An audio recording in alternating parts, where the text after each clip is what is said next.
할렐루야. 주님의 은혜가 오늘 여러분 삶 가운데 가득하시기를 주의 이름으로 축원을 드립니다. 계속해서 갈라디아서의 상당히 중요한 핵심이라고 말씀드릴 수 있는 율법의 행위로냐 믿음으로냐라는, 이건 논쟁이 아닙니다. 이게 논쟁이 돼가지고 나중에 신학적으로 신학 서적이나 신학자들이나 또 설교가들이나 목회자들이나 성도들에게 논쟁의 주제가 되는 게 아니고 갈라디아 지역의 현 상태였습니다. 그러니까 이거는 논쟁의 거리가 아니라 지금 현재의 우리의 상태입니다. 현재 실정이고 실태고 상태입니다. 비참한 처지입니다. 그래서 뭐에 매여? 매인다는 게 아니라 예수 그리스도를 믿음으로 고백했다가 그 행위로 돌아가 버리는, 하나가 됐든 두 개가 됐든 짧은 생각이 됐든 잠깐이 되었든 그 율법의 행위로 돌아가 버리는 것 자체가 본문에서는 저주 아래에 놓이게 되는 것이다 라고 말씀을 하고 있습니다.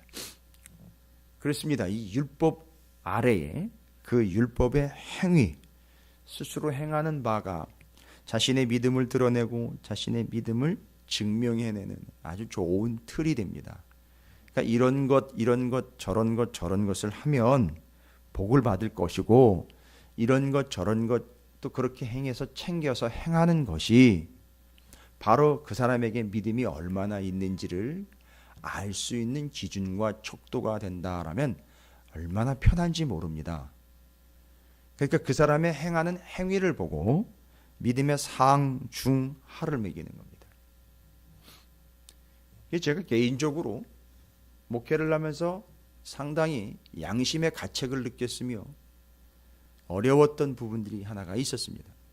그게 뭐냐면 교회마다 학생들에게 장학금을 제공을 하는 그런 교육 프로그램들이 있습니다. 그게 좋은지 나쁜지는 아직까지 제가 판단을 못하고 있습니다. 왜냐하면 그것 자체를 이야기하는 게 아니라 그것 결과들이나 그 효과에 있어서 의미를 어떻게 둘지는 제가 아직도 결정되거나 판단된 바는 아닙니다.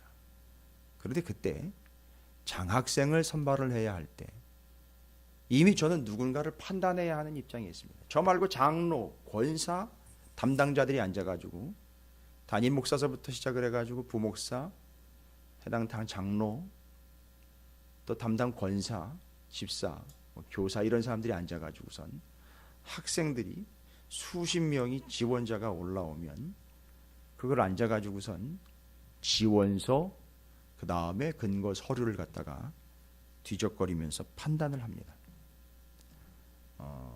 또 마찬가지예요. 연말만 되면 임원을 세우는 문제 때문에 또 그걸 위해서 목사, 장로, 권사들이 모여서 이야기를 합니다. 임원 임내하는 사람들이 모여서, 그것도 참 아이러니긴 합니다. 본인이 임원이지 다른 누군가를 판단할 수 있는 사람은 아닌 것 같은데 또 저의 이런 판단도 또 누군가를 판단하는 게 될 수 있어요. 근데 앉아가지고 또 헌금을 얼마를 했나, 신앙생활은 어떻게 하고 있나, 상당히 교만스럽게 다리를 꼬고 앉아가지고 자신의 행위는 돌아볼까 뒤로 제껴놓은 채로 다른 이들의 신앙과 다른 이들의 삶들을 어쩔 수 없이 판단해야 하는 위치에 있습니다. 그래 앉아가지고 야, 이 친구의 신앙생활이 어떤가 한데 솔직히 제가 작성한 건 아니었으나 제가 교육을 담당하고 있을 때에 그것을 작성해온 담당자들이 그 장학생 곧 장학금을 받고 싶어하는 이들이 어떤 친구들인지를 신앙 상태를 상, 중, 하로 나눠놨더라고요. 상, 중, 하로. 그게 다 뻔하지 않습니까? 상에 속하는 친구들, 중에 속하는 친구들, 하에 속하는 친구들이 쭉 나눠져 있어요. 지금 와서 그걸 보건대 얼마나 패역한 짓이었는지 감히 제가 누가 누구를 판단하기, 물론 제도적으로 필요하기 때문에 근거가 필요합니다만, 그래서 성적표도 요구하고 그래서 사람들의 얘기도 들어봅니다만 그런 모든 판단을 제시하는 행위들과 우리의 활동들이 우리가 우리 스스로를 율법의 행위로 판단한 주체가 되게 만들어버리는 참 아이러니한 일들을 교회 안에서 행하고 있습니다. 임원을 세우는 일들도 마찬가지입니다. 누가 누구를 세우고 누구를 권사로 세우고 누구를 장로로 세우고 누구를 집사로 세우는 이런 모든 일들이 있어서 지금도 딜레마입니다. 지금도 복잡한 거예요. 감히 누가 누구를 세웁니까? 누가 누구를 추천을 하고 누가 누구를 세워가지고 누구를 임원으로 세우고,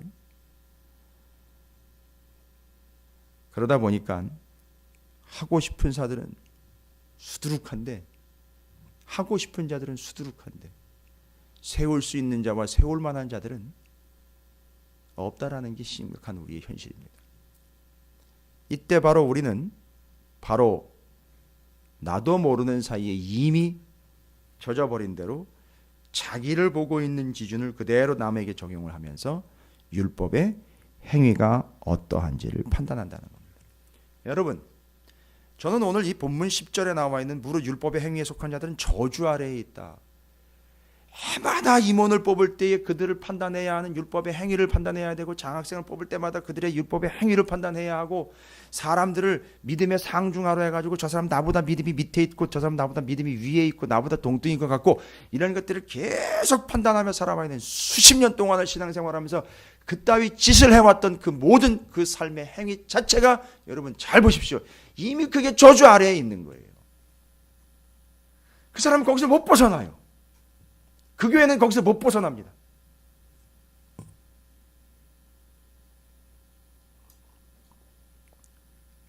애굽에서의 삶이 왜 저주였는지 아시죠?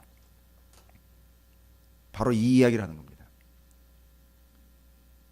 언젠가 제가 몇 번 말씀드린 것 같습니다만, 애굽에서는 농사가 잘 됩니다. 농사가 잘 되기 때문에 특징이 뭐냐 하면 논에 의해서 좌우되는 게 아니라 사람에 의해서 좌우됩니다. 무슨 얘기입니까? 2시간 투자하면 2가만이 나옵니다. 3시간 투자하면 3가만이 나옵니다. 잘 보십시오. 이 사람은 잠을 잘 수가 없습니다. 잠을 잘 시간에도 일을 해야죠. 누가 시킨 게 아닙니다. 누가 너 일해야지, 밭에 가서 논에 가서 일해야지, 그래야지 밥이 많이 나오지, 쌀이 많이 나오지, 밀이 많이 나오지, 이런 얘기 한 적이 없어요. 그러나 자기 스스로가 2시간을 하면 2가만이, 3시간을 하면 3가만이가 나오는데, 이걸 어떻게 내가 놀고 먹고 내가 어떻게 편히 자느냐. 잠도 못 자고 쉬지도 못하고 밭에 가가지고선 그 일을 해야, 그리고 이 사람은 거기 이미 녹아져 있기 때문에, 이미 거기 노예가 되어버렸기 때문에 절대 자유시간을 갖는다거나 잠을 1시간 더 잔다거나 이건 불가능한 일이 되어버립니다. 잠을 잘 수가 없어요. 쉴 수가 없습니다. 왜요? 가서 1시간 더 하면 더 거둘 수 있거든요. 여러분, 이게 저주입니다. 여기서 못 벗어납니다. 평생을 그 율법의 행위를 가지고 사람들을 판단해 온 사람들은요, 절대 거기서 못 벗어납니다. 죽어라 하고 아무리 애를 써도 그렇게 습관화되어 왔던 그의 삶은요, 사람을 볼 때 자신이 그렇다라고 생각을 하기 때문에 다른 사람들 역시 믿음의 행위와 기준을 그들의 행동이라든지 그들의 헌금의 양이라든지 그들의 출석률이라든지 그들이 복을 받아가지고 재산을 얼마나 늘렸는지, 자식 새끼가 얼마나 잘 됐는지, 사업이 얼마나 잘 되는지 이딴 것을 가지고 판단하고 있기 때문에 누구를 봐도 그런 식으로 판단하고, 1년 전이 됐던 2년 후가 됐던 10년 후가 됐던 주님이 오시기 하루 전이 됐던 그때까지도 그런 식으로 판단을 하며 율법의 행위를 눈을 씻고 바라보고 있기 때문에 못 벗어납니다. 여러분, 그래서 그게 저주입니다. 그게 저주인 거예요. 얼마나 불쌍한지. 그래서 해마다 임원 세우는 문제의 저주에 빠져 있어요. 그 사람 뭐라고 판단해가지고 세울 겁니까? 연말이 되면 이제 시끄럽기 때문에 그렇습니다. 임원을 세우는 문제, 권사, 집사 세우는 문제, 장로 세우는 문제 때문에 시끄럽기 때문에 얘기하는. 계속해서 그 저주의 굴레를 벗어나지 못하고 있어요. 자기 스스로가, 교회 스스로가, 목사 스스로가, 성도 전체가 다 그런 저주 아래에 놓여 있다는 인정을 안 해. 임원 세우는 문제가 뭘 법에도 나와 있는 문제고 당연히 세우는 문제인데, 아니 그런 근거가 필요한 거 아닙니까? 하면서 합리화를 시키고 있을 뿐이지, 이게 계속 반복되고 있어요. 여러분, 이게 저주인 겁니다. 여기서 못 벗어나는 겁니다. 자, 왜 그게 저주인지를 성경에서는 분명히 이렇게 얘기를 합니다. 여기 오늘도 누구든지 율법책에 기록된 대로 모든 일을 행하지 아니하는 자는 저주 아래에 있는 자라 하였습니다.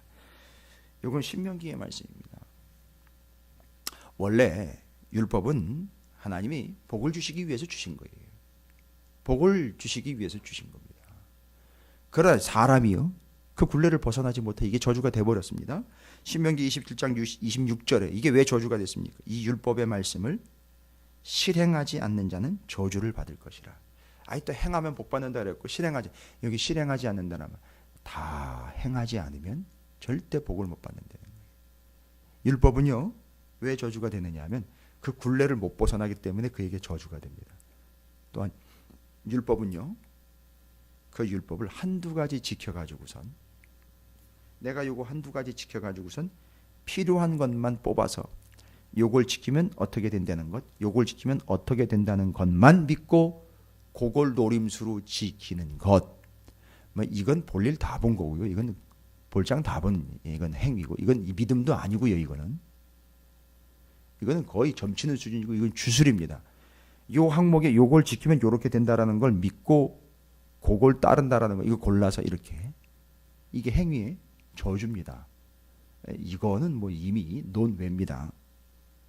이건 얘기가 끝난 얘기고, 여기 왜 저주가 됐느냐 하면 그 굴레를 못 벗어날 뿐만 아니라 율법의 말씀을 실행하지 않는 자는 저주를 받는 얘기. 다 지키지 않으면 구원을 못 받는 거예요. 그래서 율법의 행위는 특징이 뭐냐면, 하나님이 말씀하신 건 죄다 지켜야 구원을 얻는 겁니다. 죄다 지켜야 의롭다 칭함을 받는 겁니다. 그런데 이게 지키다 보니 결국은 다 지킬 수 없다라는 결론이 나버립니다. 그게 사람의 한계예요. 하나님은요, 왜 그걸 주셨습니까? 그 한계를 깨달으라고.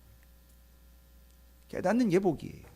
사람은 그 율법의 행위로 어찌할 수 있는 존재가 아니다라는 걸 깨닫는 게 복이에요. 자, 그래서 여기서 본문이 말씀하고 있는 그 율법을 다 지키지 못하는 자, 바로 저주 아래에 놓이는 자다. 어느 누구도 이 율법의 계명을 다 지킬 수가 없다. 일부만 지킨다면, 그래서 복을 받기 위한 법으로 아까 제가 말씀드린 거예요. 골라 지키는 꼴이 되어버리는 거예요. 아주 철저한 기복신앙으로, 그건 거의 우상에 가깝습니다. 우상에 가까워요.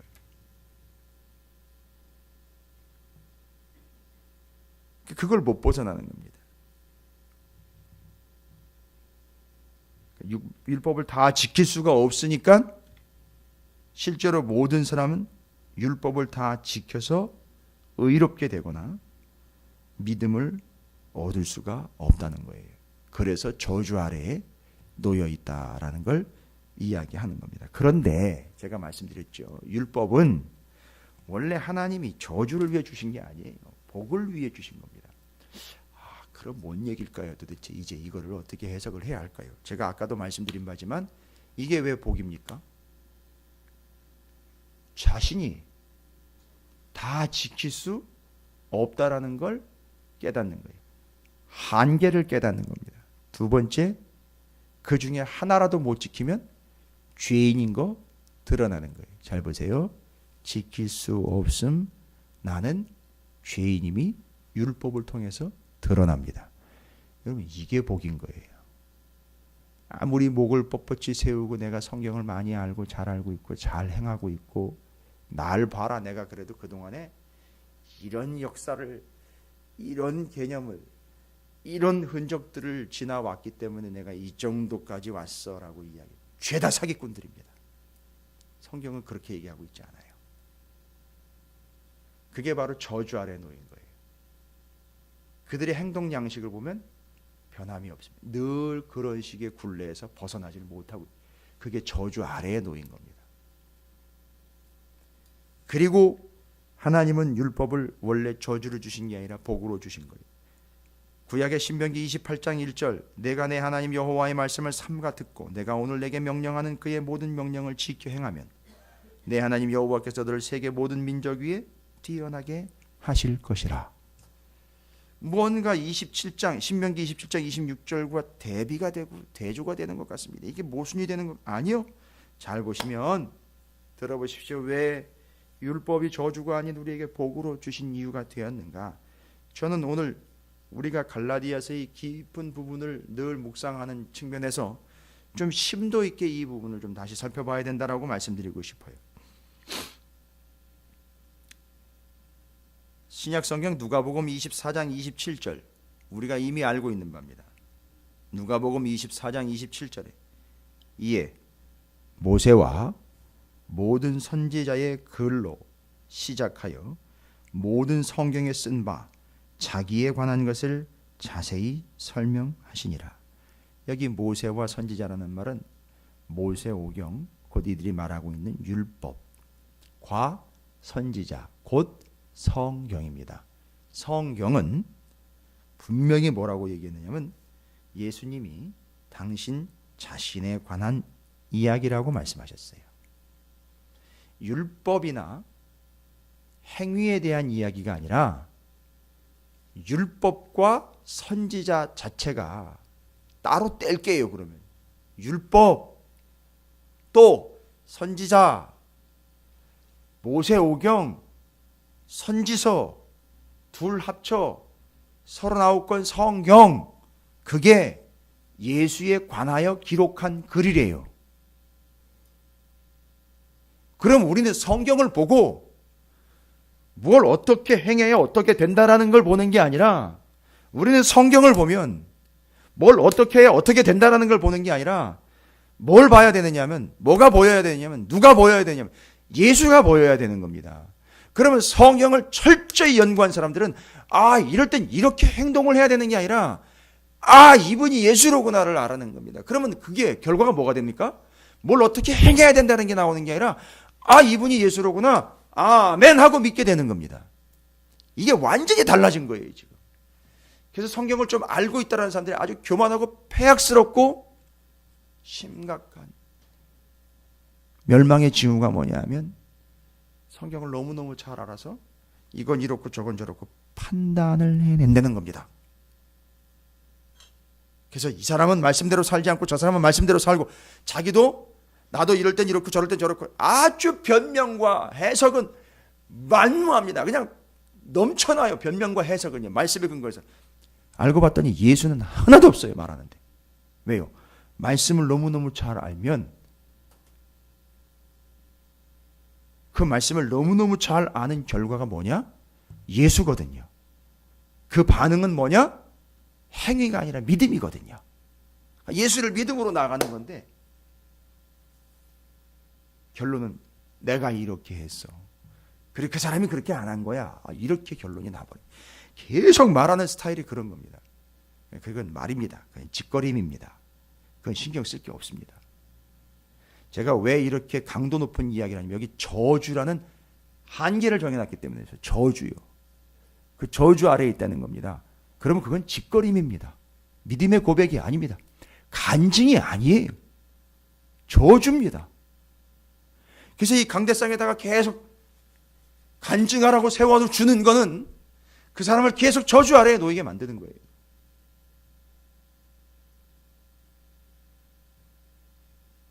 자, 이렇게 해서 요한복음 5장 39절, 제가 계속 지금 신약만 얘기 드리고 있습니다. 너희가 성경에서 영생을 얻는 줄을 생각하고 성경을 연구하거니와 이 성경이 곧 내게 대하여 증언하는 것이니라. 사도행전 13장 29절, 성경의 글을 가리켜 기록한 말씀을 다 응하게 한 것이라. 중요한 얘기입니다.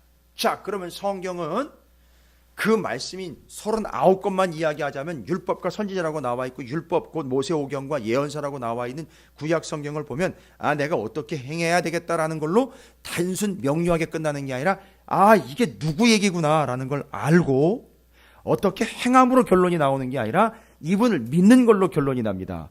그러면 행해야 복을 받고 행해야 은혜를 받는다면서요 라고 이야기한 게, 그런데 행해 보십시오. 율법을 지킨다고 율법 구약 39권 전체를 싹 다 지키려고 한다고 생각을 해보시죠. 지키다 못 지킵니다. 헉헉대다가 아이고 나는 죄인입니다 라는 걸 깨닫게 됩니다. 그런데 그걸 깨닫고 끝나는 게 아니라 거기서 누구를 발견한다는 얘기죠. 예수를 발견하게 되는 얘기. 그럼 이 사람은요, 나는 죄인이고 나는 못 살겠네요. 나는 이제는 죽는 거네요. 나는 죄인이네. 난 다 행하지 못하는 거네요 라고 이야기했는데 거기서 누가 나오느냐? 예수가 나오는 거예요.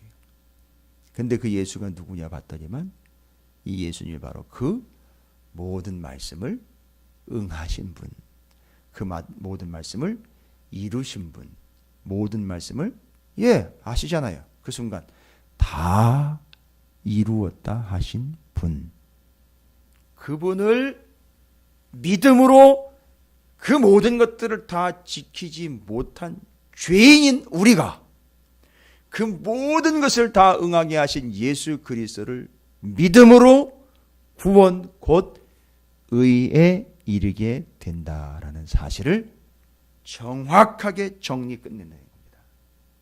이게 성경을 알면 알수록 성경을 제대로 아는 자들의 결과가 된다는 거죠. 그래서 그 예수를 믿는 자들은 절대 자기의 행위를 떠벌리지 않습니다. 아니요, 함부로 떠벌리지 못합니다. 그저 예수를 믿음으로 그분이 다 이루시고 행하신 바를 통하여 우리가 의롭게 됨으로 이렇게 의인이 되었기 때문에, 그래서 오늘 본문 말씀에 의인은 믿음으로 말미암아 살리라 하였습니다. 행위가 아닌 믿음으로 말미암아 살리라. 이건 하박국서에 나와 있는 말씀이고 로마서에서도 나와 있습니다. 따라서 성경이 곧 율법이 예수 그리스도에 관한 말씀인 것이고 주님이 그 말씀을 완성하셨으니 우리가 행함으로가 아닌 그를 완성하신 예수 그리스도를 믿음으로 우리가 의에 이르게 된다라는 사실을 명확하게 정의 내리고 있습니다. 여러분, 율법의 행위론자들은 따라서 어떤 심각한 반역을 꾀하는 거냐? 자기 스스로가 구원자가 되는 겁니다. 율법의 행위를 주장하는 자들. 신앙생활도 그렇게 하는 겁니다. 그 사람들은 엄청난 변명으로 살아가고 있습니다. 말씀을 근거로 변명하며 살아가고 있어요. 그러나 믿음으로 사는 사람들은요, 이제 그 예수 그리스도의 명령에 철저히 복종한다라는 겁니다. 이건 행위가 아니라 믿음의 결과입니다. 이제는 나를 의롭게 하신 그 예수 그리스도의 명령에 100% 순종하며 살아간다는 겁니다.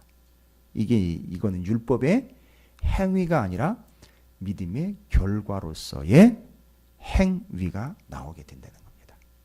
이 차이를 정리하시고 여러분, 자기 스스로 행위를 드러내며 자기 스스로가 구원자가 되는 율법의 자기의 의의 판단의 근거의 행위가 아닙니다.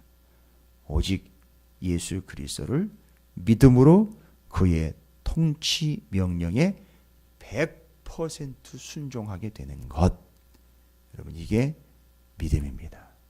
따라서 그 사람은 행위 때문에 구원을 받은 게 아니고 그의 믿음 때문에 구원을 받게 되고 그 믿음의 결과로 자연스러운 행위들이 나오게 된다라는 사실로 정리하시면 되겠습니다.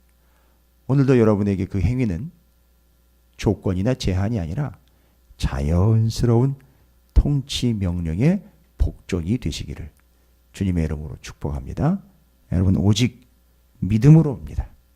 여러분 저주에서 풀리신 자들입니다.